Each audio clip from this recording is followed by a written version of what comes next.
Previously on Lost in the Pages, a Delta Green live play. Our agents began this episode ensnared in an alternate reality, finding themselves within the surreal confines of a theater's green room. Here, they donned stage outfits, seated at vanities, their faces reflected in the softly lit mirrors. The enigmatic figure of the director, a woman at once familiar and unfamiliar. Listen, tonight is the big debut. Act 2 is here.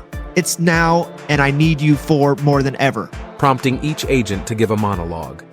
Just thinking back to those days sends shivers all through me. The fungus-infested town and the zombies it created. They paled in comparison to what we found.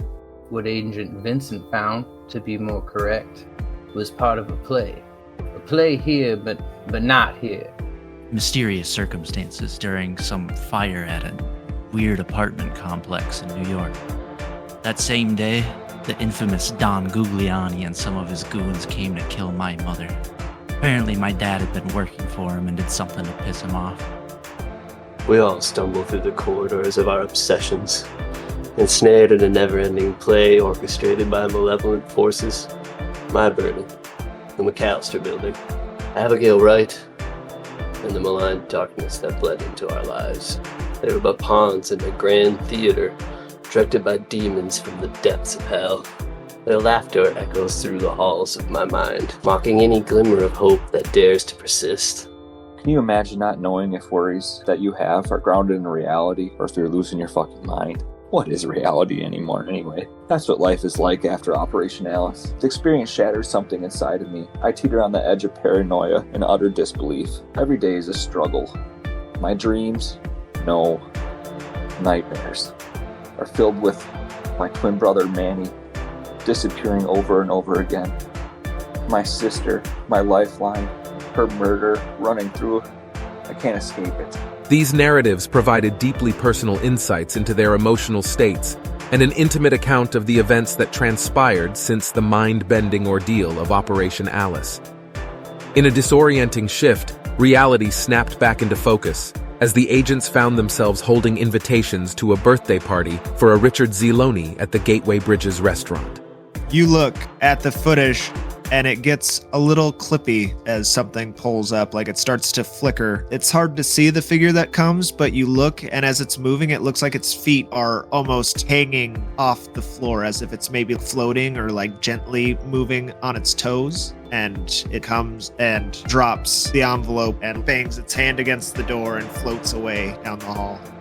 Jesus Christ. It's one of those goddamn mannequins again. Here we go, we're back in this shit again. Looks like it's time for Act 2, Gabe. Consumed by curiosity and sensing a connection to their ongoing investigations, the agents undertook their individual research on the location.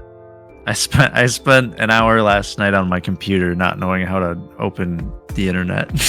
And I got frustrated. So I'm like, I'm gonna go fucking look.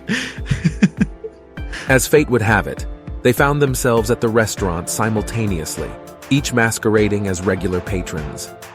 That man slamming drinks at the end of the bar. I assume he's a regular here, right? I've never seen those two before. Weird. Why is he asking about that man? I hope no one heard. This is in my head. I hope no one heard me ask about that man. At the bar, Agent Murdoch and Monkey casually observed their surroundings. You want anything there, Gabe? Yeah, I'll take a cheeseburger, I guess, and then one more drink. Just a shot of bourbon with fries. Put it in with the cheeseburger too. Put the fries right on top of it. Not too far off, Sophie sat alone, her watchful eyes catching the subtle strangeness of the two veteran agents. Like, Sophie's sitting over in her booth like, what the fuck are they doing? What is going on? The unexpected introduction by Henry to Murdoch and Monkey hinted at his possible affiliation with Delta Green, adding another layer of intrigue to the evening. Nice to meet you. Name's Henry. Pleasure. You call me Michael Murdoch. Michael Murdoch. It's got a nice ring to it. I noticed you and your associate here doing associate-like things with food to go. Did you say your name? Henry. Henry Cunningham.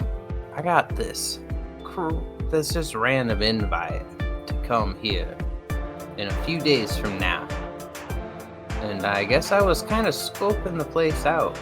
Despite being rebuffed by Sophie, Well, hello, little missy. I noticed you eyeing me from across the way. I wasn't eyeing you. You're mistaken. Please leave me alone. I'm just trying to eat my lunch. Is this seat occupied? Yes, it is. By whom? My boyfriend. Henry's unsuccessful flirtatious attempt provided an opportune moment for Murdoch to snap a picture of the two, leading to a shocking revelation. Yeah, so just that old man who got the same invite we got was talking in a booth to the daughter of Agent Molly.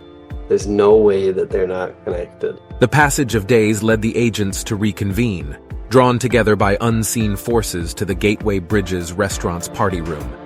Here, they met the tall, gaunt figure of Agent Exeter, his nervous demeanor permeated with the scent of oil and gasoline. Well, welcome. You can help yourself to the food. We'll wait for the others, okay? Are you okay, sir? You appear to be covered in oil and gas, and you're creaking and have burns on you. You don't seem to be doing so well. He introduced their new mission, India Moon, which involved locating a group of former Delta Green agents who had mysteriously disappeared from the Dorchester Psychiatric Hospital in Boston. Armed with a list of missing agents, a business card for Dr. Dallin, the head doctor of the facility, an old satellite phone, and a cryptic note scrawled on a wall, the agents were plunged into another whirlwind of investigations. Abigail Wright has gone to sea across the waves to rescue me. A ship both tall and fine, she round the corner, working time. The mention of Abigail Wright in the note stirred a mix of excitement and dread among the veterans of Operation Alice. With their past and present interweaving once more, they prepared to embark on the mission to uncover the fate of their lost colleagues and the elusive Abigail Wright. Will Agent Murdoch and Monkey uncover the truths they so desperately seek about the mysterious Carcosa and Abigail Wright? Will Henry Cunningham unravel the truth of Agent Vincent and his disappearance? Will Sophie Hall learn the truth of her father, Delta Green, and the unnatural horrors that lie in wait? Find out now!